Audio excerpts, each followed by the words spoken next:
Hey everybody, welcome to the Better Student Ministry Podcast. My name is Jared Berry. My name's Mark Freeman, and together we have over 30 years of youth ministry experience. We created this resource to be of value to you and your youth ministry team. Hopefully you enjoy it, you benefit from it.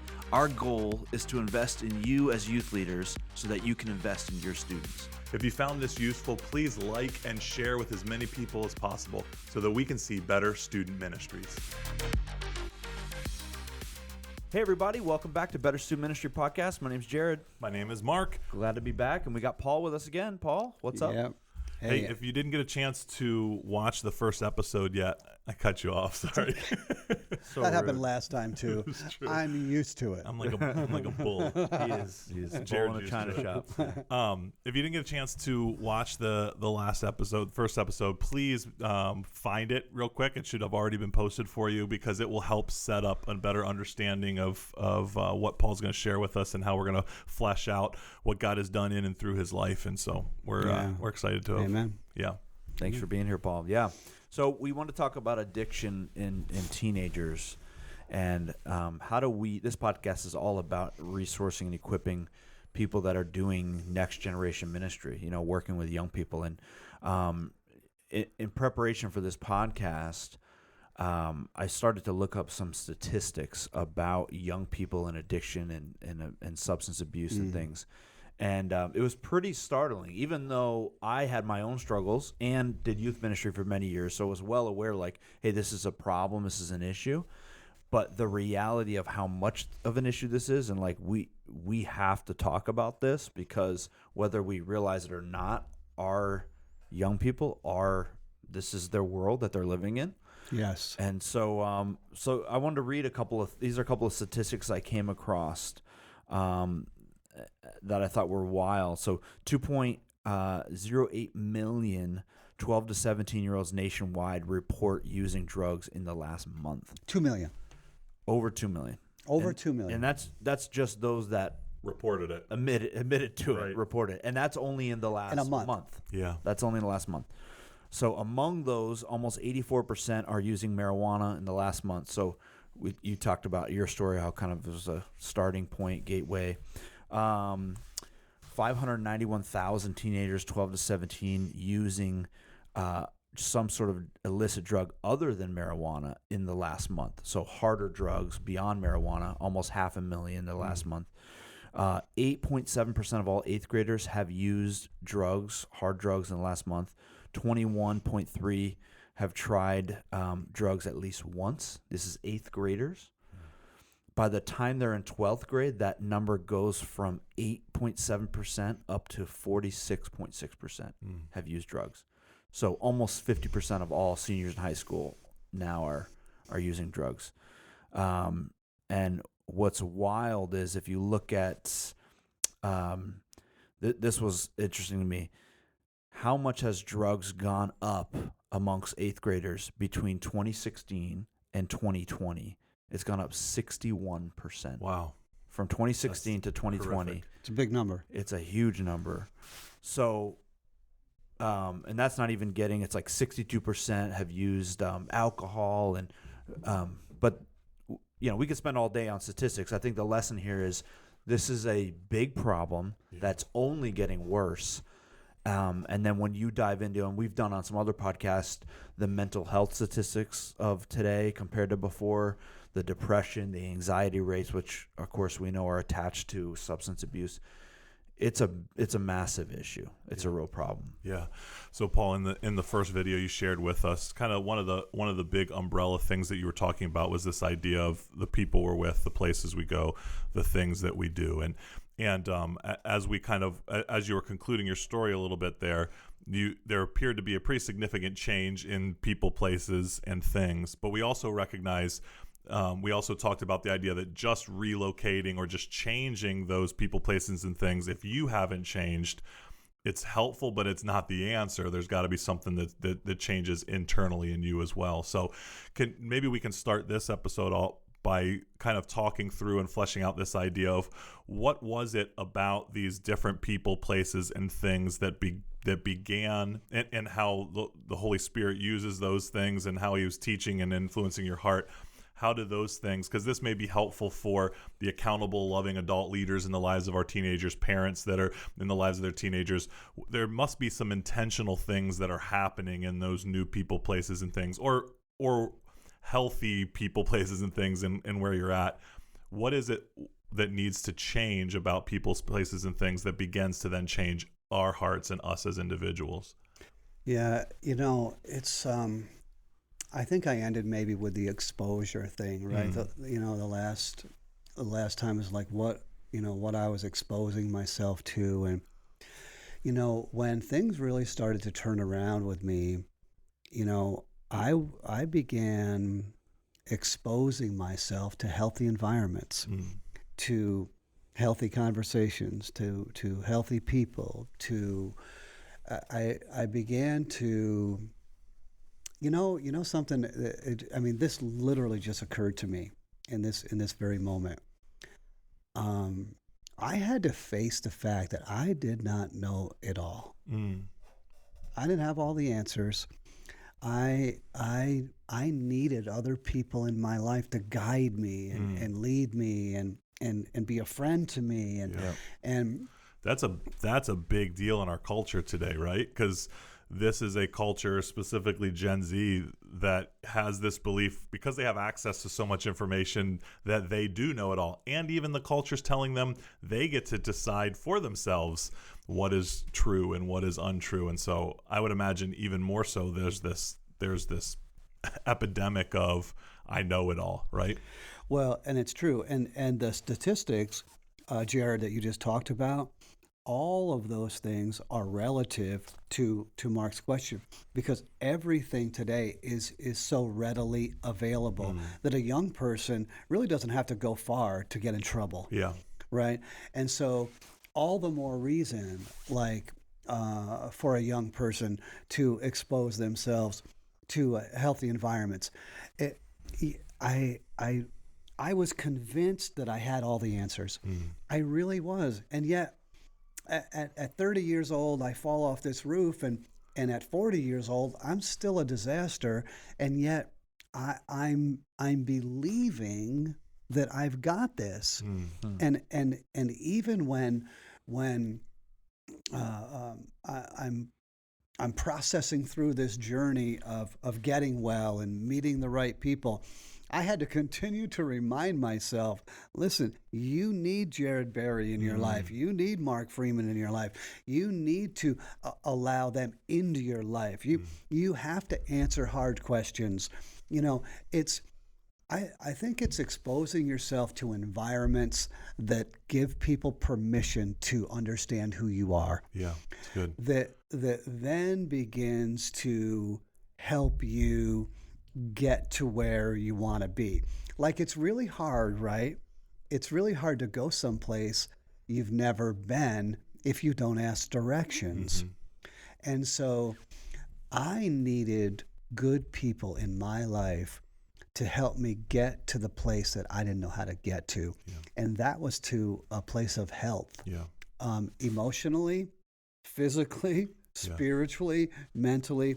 I needed help in all areas. How do we create those environments? What are the ingredients of an environment that can be helpful? Like, what should the people in those environments be doing that helps somebody who may not think they need it or want it, but so desperately do? Well, I think these environments right here, right? Yeah. These environments that we're having right here, healthy conversations are really, really vital. Creating a culture, if you will, of openness, of transparency, giving people permission to, you're not going to be judged by telling the truth, Right. But we have to open our doors, right? We have to create environments. You young guys, that are very gifted in communication and honesty and transparency. It comes from. I think it comes. I'm an older guy, so I maybe can give you some insight, but really it's going to be the the younger generation here, you guys, I believe, that open the doors And it's not so much, okay, let's get these guys to church. Let's, we're going to have a worship song and then you're all going to come to the altar and everything's going to change. Well, it can. Yeah. And I don't want to take away from the experience of what that might look like. But life transformation really happens over time. Yep. And whatever, our young people are experiencing, today, if they've been experiencing it for the last 5 years, it's probably unrealistic to think that that's going to change in 5 minutes. Well, it takes time. One of the things, so you really were hitting on the idea of, if I were to rephrase it, it would be like inputs and outputs, right? Like what you input changes what outputs in your life. Correct. And so it made me think of in youth ministry, because I think this is interesting. There's been some changes. When Mark and I grew up in church, I didn't have a choice to go to church or to youth group. Yeah.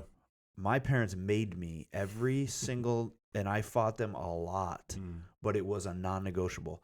That is not the culture anymore in churches. For committed Christian, love Jesus parents, whatever the cause of the change, I don't know, we could dive in another time, but for whatever, it has changed to where now it's almost viewed as a negative if a parent forces their kid to go to youth ministry. I don't want them to hate the church. I don't want to, that's Right. the fear, right? If I make them go and it's a bad experience, they'll hate it and they'll never want to go back. And it's this oppressive, legalistic sort of feel that they think is, But based on Paul's concept of input, output, couple that with now, and this is something you didn't have to deal with when you were growing up, or we didn't have to deal with when we were growing up. Now with social media and apps and technology, their inputs, the negative inputs, have ramped up 1,000+%. Yeah. And therefore, the output is even worse. is on the statistics that are on your phone. Yeah. So my question for you then, and for people that are doing youth ministry or parents,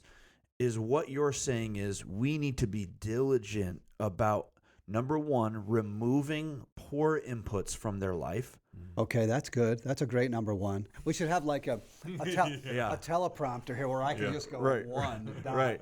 And then I mean, maybe this is not the order, but No, it's good So though. what negative inputs do I remove mostly? And this could be practical, like, hey, take away your kid's phone, because most of the input that's coming from that phone is not positive. That's negative.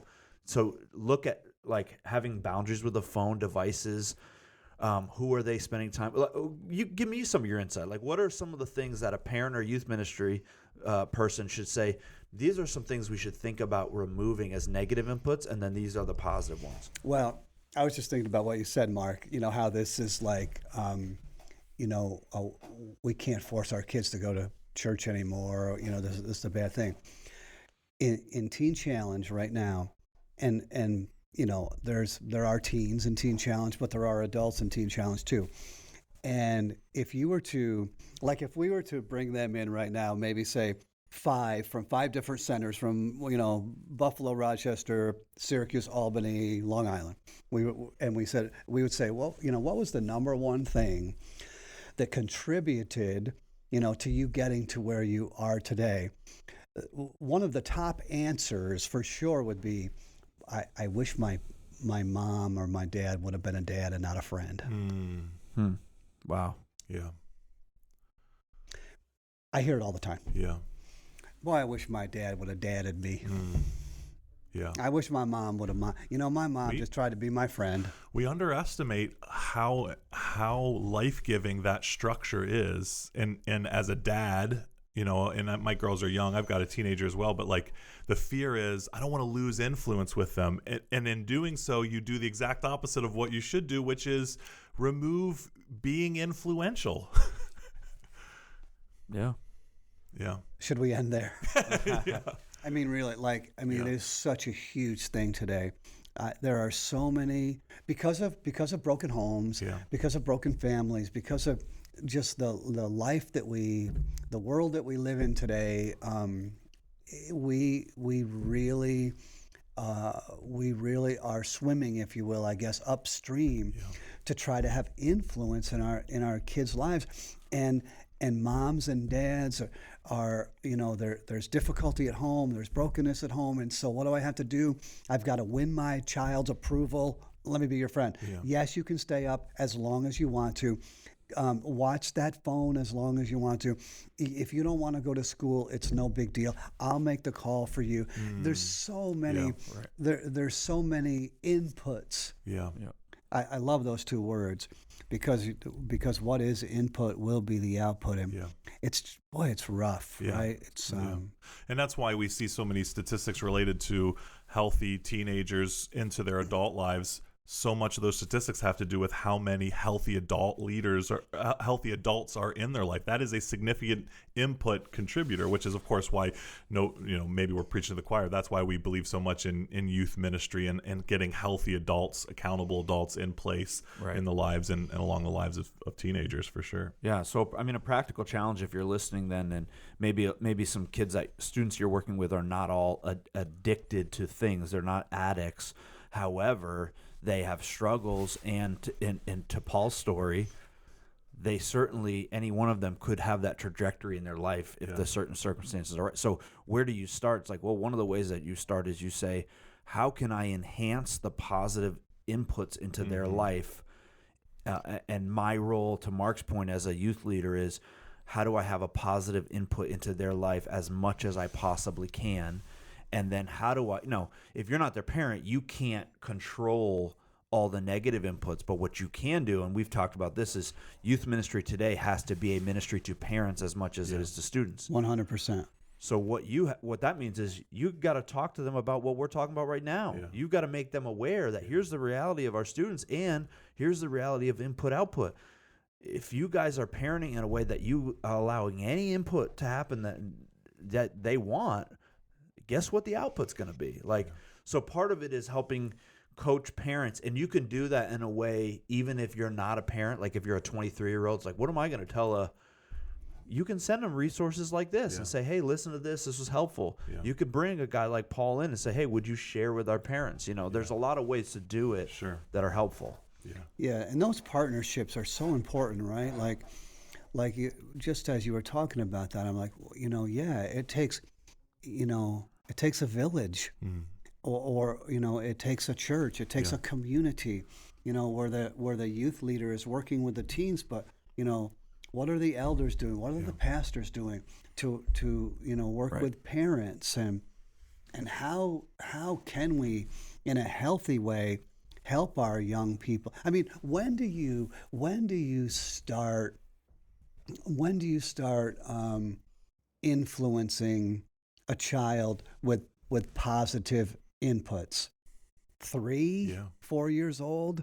I mean, it's like, what are those teaching moments? Well, right? even as infants, right? Like, we're talking to our kids, like we're affirming them. They don't know English yet. They don't know what we're saying, and yet we're plugging in those inputs, right? Yeah, it's those teachable, like, we talk about teachable moments in ministry a lot, right? But there's teachable moments in a 3-year-old and a 4-year-old too, and I'm talking about in this realm. Yeah. So whoever is on, what was that show you were saying you were watching? Whatever Married at First Sight. Married at First Sight. Your favorite show that I am kind of addicted to it right now. So, but for instance, though, Joe from Married at First Sight has got a smoke in his mouth, and and it just so happens that your 4-year-old or 5-year-old happens to wander in the room and sees Joe. That's a teachable moment. Yeah. It's a teachable moment. Say, you know what? That's something right there. It's a moment where you could say that smoking cigarettes. I don't understand why Joe smokes. This show's pretty good. Mommy and Daddy watch this, but I don't understand why Joe smokes. Smoking's not good for you. Yeah. And then that leads up to what I guess today, what is it? Maybe an 8-year-old even, an 8 to a 13-year-old. Then that you can't teach an 8 and a 13-year-old like a 4-year-old. Yeah. But that transition into how do you, and then it does become, you take some things, what do you have to remove? Right. What do you have to remove from the path of an 8 to 13-year-old to make sure that they don't end up like I did, when I was finally set free to walk out of my house. Yeah. What do you teach in those moments where, I was on this website, kidshealth.com, a very interesting website that gives you and it has this where you can go on there and really take a look at like when you start teaching and training and helping children to know what's right and wrong, and how you continue that progression all the way up, to graduation. Yeah. Amazing. Yeah. Amazing. How to raise a healthy child. And it's so interesting because there's a lot more no's than yeses. Yeah. I love what you're saying. And here, one of the thing that I think is encouraging, if I was listening to this, is to say that people that say, well, I can't do youth ministry, I don't really have it. Yes, you do have to. If you are a healthy person who loves Jesus, and mature adult, you're a positive input in that in that person's life. So get them. Imagine how many kids they come from broken homes. They don't know what a man looks like. Young boys, they don't know what a healthy father or a husband looks like. So much of what I do with my son, right, is teaching him, here's how I love mommy, here's how I love you and your sister, here's what it means to be a man. And a lot of that is showing him, here's the inputs I don't allow in my life. Here's the things I cut out, and here's the things I do input. You can do that with a teenager. Here's why it's really hard though. They're gonna act like they're not interested a lot of times, right? That's why it's hard. Like they're like, oh, I don't. But it still is if you view it as the input output, it's still an input. And it's the consistency of that input too, right? Because for every input we're trying to get in, they're watching a movie or a video or a TV show that's inputting the opposite input. And so to some degree, it's a consistency game, and it's a numbers game at some point as well. Yeah, well, consistency is a key word, to me in that realm, is that you got to stay with it. Yeah, you got to stay, because teenagers are very resilient. Yeah, and they I mean, I'm a little older now. They wear me down. I have grandchildren that are teenagers. They wear me down. Yeah. They're strong-willed. Yep. And they believe they know everything, and they're convinced of it by everything that from social media to television to whatever they're on, and they're on all kinds of different devices, but they are convinced that they know better than me, and so I have to help them in a gentle way, understand that if you just give me if you just give love me enough to listen to me. I can help you. Yeah. While we were talking about parents, let me ask you a follow-up question to your story, and then maybe get some advice from you as well. Sure. So, one, were your parents living to see your life get rescued from your addiction issues?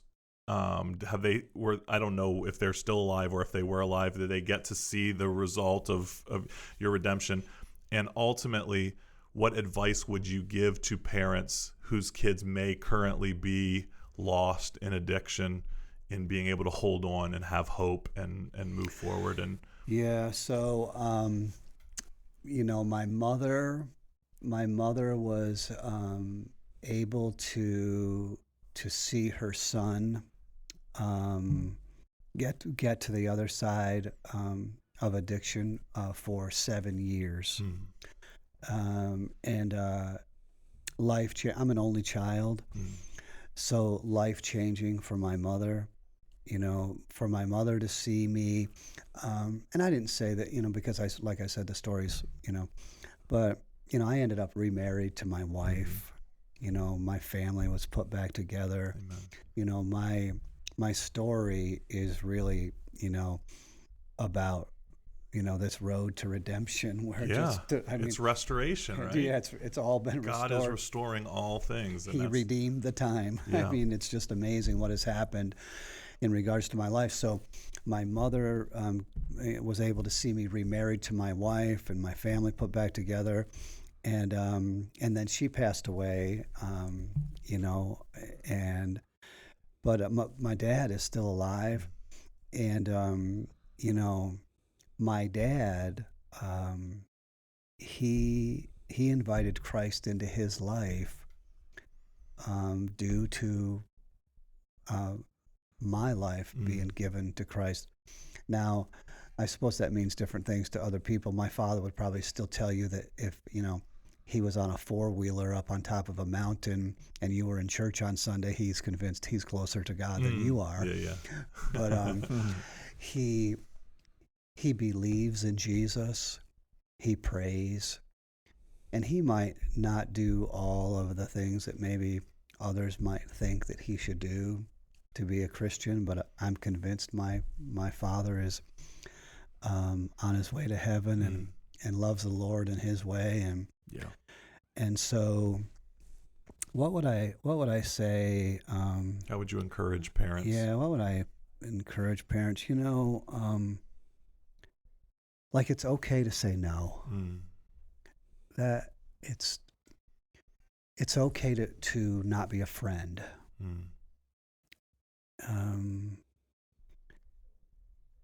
I really believe this, but you have to be consistent. I really believe children want to be led. Yeah. I believe that with everything in me, and yet they will tell you they don't want to be, Right. and they will resist, and they will push back, and sometimes sometimes love. When Jesus was in the garden and his disciples are falling asleep and everything's falling apart, and he says, what's going on with you guys? You can't stay awake, pray a little bit here. Yeah. There's one little verse in the Bible that always kind of spoke to me. When they were in the garden, it says that Jesus went a little farther. He asked his disciples to do this, but then it said he went a little farther. And I think that's the word for parents today. You got to go a little farther. You just got to take one more step, one more night out with your kids, one more dinner at the table, one more, just go a little farther. Yeah.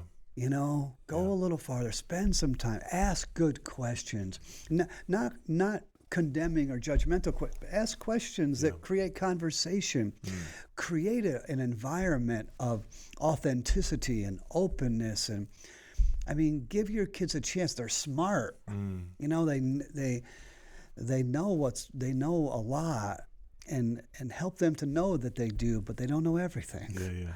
And so, I don't know. I'm an open guy. I love open dialogue, and I guess if I was raising kids today, I would start with that. I would start with everything's on the table in this house. That's good. We can talk about everything. Yeah, and I would imagine you would say there's not a point where it's too late, right? For a parent, and humility, I think, is the key to that, right? Even if you feel like you've already lost some leverage or you've lost some time, it's not too late to restart. It's not too late to demonstrate the gospel with seeking forgiveness in humility, saying, "Hey, there's a lot of things I've messed up here," and because you can't just come in like a bull now and be like, "That's it, give me your phone, unplug your PlayStation 5. You're not allowed to leave your room unless you're going to church." And because they got a burner phone somewhere else. Right. They're they know how to log into their friend's account. They're going to log into their friend's phone. You just took the words out of my mouth. They're going to log in. They're going to link up with somebody. If you think you're going to take away, and that's how it's going to work, probably not. Yeah, well, especially when there's not the consistency, like you guys were saying, right? It's like I've gone from doing nothing to then, and I can kind of do this sometimes as a parent. It's like you get desperate, and you're like, okay, that's it. I'm going from 0 to 100. My wife's like, what are you doing? Yeah. Right. From now on, we're family dinners every night. No devices. Yeah. Burn the iPads. And then they're like, "Daddy, why are you on your phone?" Yeah. Dang it. Right. We canceled everything. We don't have the internet anymore. It's like my wife will say, she's like, you can't go from 0 to 100. It's true. But what you can do is you can do one thing. You can, motivate yourself to say, okay, what's maybe one change we could start making? Yeah. And maybe the change, instead of it being with my kids, maybe it's with me. Yeah. You're talking about the phone. Maybe I put my phone down and say, I'm going to sit and I'm going to ask them to go on That's good. dad-son date or Yeah. dad-daughter Maybe we do it date. And that's the key, right? You can't just remove inputs without plugging in new inputs, right? That's You can't that's remove good. bad behaviors Yeah. without inserting good behaviors, or something else will right back in. Yeah. How that's about good. 2 words, equal sacrifice? Like I'm asking you. It's good. Okay, I'm asking you to not be on your device and guess what? I'm not going to either. Yeah. Boy, how does that speak? And one more thing, Mark, I was thinking about, and I always want to lean on the side of like, what are the positive things we can do? But here's something that I just would like to, caution parents not to do, because I've seen this backfire so many times. No matter where you find your child in any day of their life, whatever you do, don't compare them to how great the neighbor's kids are doing. Wow. It's good. It's so damaging. Why aren't you more like, or going to work with your colleagues and saying, coming home and being, so-and-so's kid is just, got accepted to this college, Right. and you haven't even graduated high school. Yeah, it's good. It's like Yeah. that comparison trap is very dangerous. Yeah. Man, this has been really helpful, even for me, just hearing you guys share and Paul, you share. And I want to I know we're coming to the end here, but I want to ask a question of you for youth leaders, maybe who are working with students who are in the midst of like a crisis situation when it comes to addiction. And I understand that's probably not the majority of their students, but I do want to provide, if there are those people who are like, we've got some students who, and I had a few over the years, right? I did too. What would be your advice to them when it comes to rehab, how they should handle it, what's the best, like where do they go, what do they do? Kind of give us some of your thoughts on that. Here I am, president and CEO of, a faith-based ministry that helps, young men and young women, or any age, man or woman, deal with life-controlling problems, drug addiction, alcoholism. So what I'm about to say is probably, you'd be like, well, why would he say that? But rehab's the last resort. Like, that's just not what we're looking, that's not what we want.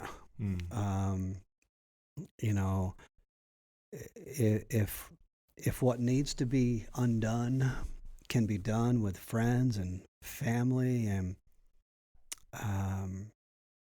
maybe getting a little outside help, from some professionals in your community that you trust. Yeah. Maybe counseling. Yeah. I think that's the first stop.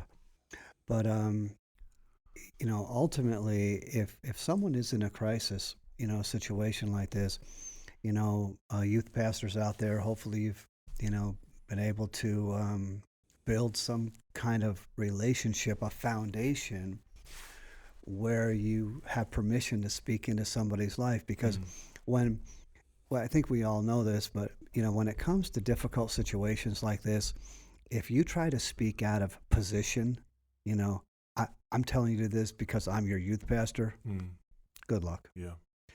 But if you have gained permission through relationship and care and love and authenticity yourself, I think that you stand a really good chance in helping that student overcome what they're going through. But keeping it within the family focus, keeping it within the framework of the church, the pastor, youth pastor, the fewer people involved, the best. Of course, that doesn't always happen, and so you might need to seek further help. But I encourage everybody, if you have every youth pastor out there, family member, whoever, if you have a teenager in that kind of situation, keep it quiet, keep it in-house, keep it at home, keep it with family. And now you're not suggesting covering it up for them. No, thank you. Explain that a little bit. Yeah, no, I just think that we have to be careful about airing. How does the dirty laundry? Yeah. It's like, no, let's talk about this. Let's be open. Let's be honest. But let's keep it at home, and let's keep it with the youth pastor. Let's keep it with the pastor. Let's keep it with a counselor. Right. Let's see if we can deal with this without having to continue to go further out, where a lot more things. It's we talked about people, places, and things. When you show up at a rehab, guess who you show up with? The same people that have gone to the same places and done the same things. And it takes a special kind of care out there. And really that's what I believe makes, Teen Challenge so great. Yeah. Is because of the Jesus factor. Yeah. Is because of the compassion factor, because of the grace factor. There's so many things. I'm convinced that conventional drug and alcohol treatment does not work. Yeah. It's a revolving door, 2 to 3% success rate. Yeah. Whereas, Teen Challenge, we're talking about high 70s to low 80% success rate of those who graduate the program. So, but it's a last resort. Yeah. Yeah. It's a last resort. As we wrap up our thoughts here, can you help us understand what is it about a relationship with Jesus that helps heal the heart of those that are of an addicted person? Well, I think I can speak for myself. Okay. My relationship with Jesus blossomed through my relationship with others who had a relationship with Jesus. I needed good people around in my life, and once I began to see and learn how the Lord helped other people and what it took for them to get there, I began to to seek my own relationship with God, what that meant to me. And, there's no magic pill, right? Or no magic bullet. It's time with the Lord. I'm kind of a simple guy, Mark. I wish I had the word picture that I could just give to everybody. But for me, I'm a person who reads the scripture and believes it. I walk by faith and not by sight. Yeah. I'm a trusting person when it comes to the scriptures and the Lord. I think that I surrendered. Yeah. I said yes to something that was far greater than where my life was heading. Yeah. And I just say yes every day. Yeah. It's not that I get it right every day, but He does. And that helps me at the end of the day to know that, okay, I'm all right. I'm moving forward. Yeah. I have a relationship with the Lord, and I have great people in my life. That's good. It's a big deal to me. Yeah, for sure. And Jared, you may be able to articulate this really well, because I've heard you on a number of different times articulate this idea of addiction is just like any sin issue in our life, right? It's a false god. It's a replacement of, we're trying to find something that only the Savior can provide for us. And so whether it's an escape, or it's chasing a feeling, or to feel good, or to be happy, those are all substitutes for a relationship with Christ. They're all substitutes for God. And so we'll go to the lowest common denominator if we can. And sometimes that's where that piece comes into play, right? Yeah, absolutely.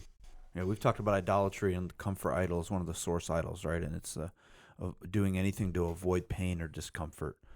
And I think a lot of addiction is based out of, it's a tool we use to worship at the idol of comfort. And I think that's the primary idol facing this generation. And so it can look a lot of different ways, but the solution is simple in that it is gospel-centered, spirit-empowered community. Loving adults who know Jesus, love Jesus, who are willing to be a input into the lives of students. And so That's not to say it's easy. Yeah. But it is to say that in one sense it's simple and we all can do it. And I don't know about you, but that's encouraging to me, and so is this conversation, Paul. So thank you. Thank you for being thank with you us. for having me, and it's been great. As the light go out. That's amazing. Thanks, everybody. Hope it's encouraging to you. We'll see you guys on the next one. Bye. Bye.